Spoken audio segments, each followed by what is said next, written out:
حضرت آدم علیہ السلام کے ان دونوں بیٹوں کا نام ذکر نہیں کیا، صرف آدم کے 2 بیٹے کہہ کر مجمل چھوڑ دیا ہے۔ البتہ تورات میں ان کے نام بیان کیے گئے ہیں۔ کچھ روایتوں میں ان دونوں بھائیوں میں اپنی شادیوں سے متعلق زبردست اختلاف کا ذکر کیا گیا ہے۔ اس معاملے کو ختم کرنے کے لیے حضرت آدم علیہ السلام نے یہ فیصلہ فرمایا کہ دونوں اپنی اپنی قربانی اللہ کے حضور میں پیش کریں۔ جس کی قربانی منظور ہو جائے وہی اپنے ارادے کے پورا کر لینے کا حقدار ہے۔ جیسا کہ تورات سے معلوم ہوتا ہے، اس زمانے میں قربانی کے قبول ہونے کا یہ الہامی طریقہ تھا کہ نذر و قربانی کی چیز کسی بلند جگہ پر رکھ دی جاتی اور آسمان سے آگ ظاہر ہو کر اس کو جلا دیتی۔ اس قانون کے مطابق حابیل نے اپنے ریوڑ میں سے ایک بہترین دمبا اللہ کی نذر کیا اور قابیل نے اپنی کھیتی کے غلے میں سے ردیہ قسم کا غلہ قربانی کے لیے پیش کیا۔ دونوں کی اچھی بری نیتوں کا اندازہ اسی عمل سے ہو گیا۔ اسی دستور کے مطابق آگ نے آ کر حابیل کی نذر کو جلا دیا اور اس طرح قربانی قبول ہونے کا شرف اس کے حصے میں آیا۔ قابیل اپنی اس توہین کو کسی طرح برداشت نہ کر سکا اور اس نے غیظ و غضب میں آ کر حابیل سے کہا کہ میں تجھ کو قتل کیے بغیر نہ چھوڑوں گا تاکہ تو اپنی مراد کو نہ پہنچ سکے۔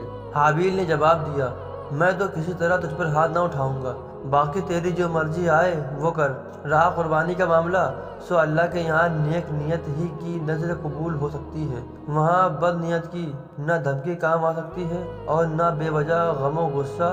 اور اس پر قابیل نے غصے سے بہت زیادہ بھڑک کر اپنے بھائی حابیل کو مار ڈالا۔ قرآن پاک میں شادی سے متعلق اختلاف کا ذکر ہے اور نہ ان دونوں کے ناموں کا ذکر ہے، صرف قربانی نذر کا ذکر ہے۔ اور اس روایت سے زیادہ حابیل کی لاش کے دفن سے متعلق یہ اضافہ ہے۔ قتل کے بعد قابیل حیران تھا کہ اس لاش کا کیا کرے، ابھی تک آدم کی نسل میں سے کوئی دوچار نہیں ہوا تھا اور اس لیے حضرت آدم علیہ السلام نے مردے کے بارے میں اللہ کا کوئی حکم نہیں سنایا تھا۔ یکایک اس نے دیکھا کہ ایک کوے نے زمین کریت کر گڑھا کھودا۔ قابیل اسے دیکھ کر چہتا کہ مجھے بھی اپنے بھائی کے لیے اسی طرح گڑھا کھودنا چاہیے، اور کچھ روایتوں میں ہے کہ کوے نے دوسرے مردے کوے کو اس گڑھے میں چھپا دیا۔ قابیل نے یہ دیکھا تو اپنی ناکارہ زندگی پر بہت افسوس کیا اور کہنے لگا کہ میں اس جانور سے بھی گیا گزرا ہو گیا کہ اپنے اس جرم کو چھپانے کے لیے بھی اہلیت نہیں رکھتا۔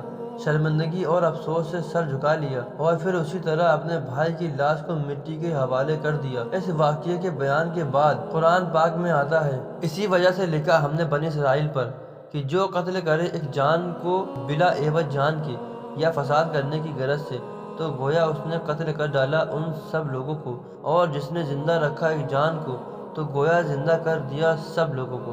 امام احمد اپنی مسند میں حضرت عبداللہ بن مسعود رضی اللہ عنہ سے ایک روایت کی ہے، اللہ کے رسول صلی اللہ علیہ وسلم نے فرمایا کہ دنیا میں جب بھی کوئی ظلم سے قتل ہوتا ہے تو اس کا گناہ حضرت آدم علیہ السلام کے پہلے بیٹے قابیل کی گردن پر ضرور ہوتا ہے، اس لیے کہ وہ پہلا آدمی ہے جس نے ظالمانہ قتل کی شروعات کی اور یہ ناپاک سنت جاری کی۔ سورہ مائدہ کی ذکر کی گئی آیت اور اوپر لکھی حدیث ہم پر یہ حقیقت ظاہر کرتی ہے کہ انسان کو اپنی زندگی میں ہرگز کسی گناہ کی ایجاد نہیں کرنی چاہیے، کیونکہ کائنات میں جو آدمی بھی آگے اس بدعت نئے کام کا اقدام کرے گا تو بدعت کی بنیاد رکھنے والا بھی برابر اس گناہ کا حصے دار بنتا رہے گا اور ایجاد کرنے والا ہونے کی وجہ سے ہمیشہ والی ذلت اور گھاٹے کا حقدار ٹھہرے گا، نعوذ باللہ من ظالم۔ حضرت آدم علیہ السلام کے ان دونوں بیٹوں کا ذکر سورہ مائدہ میں کیا گیا ہے۔ نوٹ: مصنف لیکھک کی ترتیب کے مطابق حضرت آدم علیہ السلام کے تذکرے کے بعد